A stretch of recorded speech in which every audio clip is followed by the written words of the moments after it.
Monsieur Woerth, vous avez la parole pour 2 minutes.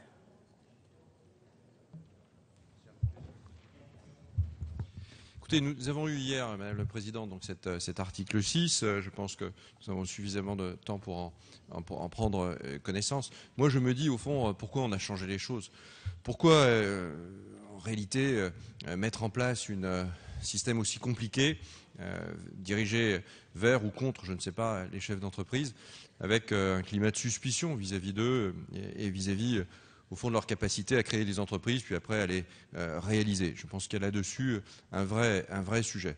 Cela étant, vous décidez de barémiser, comme vous le dites, les plus-values de cession, car vous partez du principe que ce sont des revenus. Nous avons eu ce débat avec monsieur le rapporteur général. C'est un débat qui vaut débat, évidemment.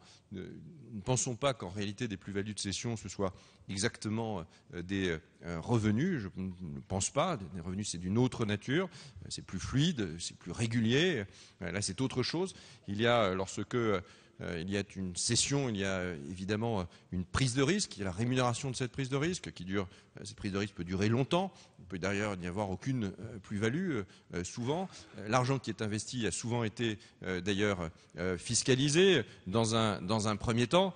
Et donc, ça me semble assez compliqué et assez difficile de pouvoir toujours considérer qu'il faut taxer le capital comme le travail. Alors, je sais bien que ce n'est pas politiquement correct probablement que de le dire, mais attention, le capital il a souvent été déjà fiscalisé parce qu'au départ c'était un revenu, et puis en même temps le capital il est encore plus mobile que le travail. Et nous avons besoin autant de capital que de travail. Et en général c'est parce qu'il y a du capital qu'il y a du travail.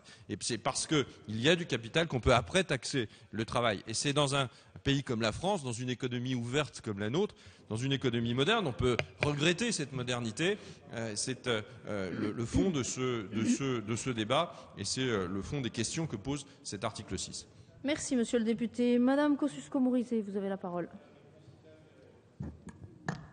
Merci, Madame la Présidente. Vous aviez, Monsieur le Ministre... Pardon ? Pardon ?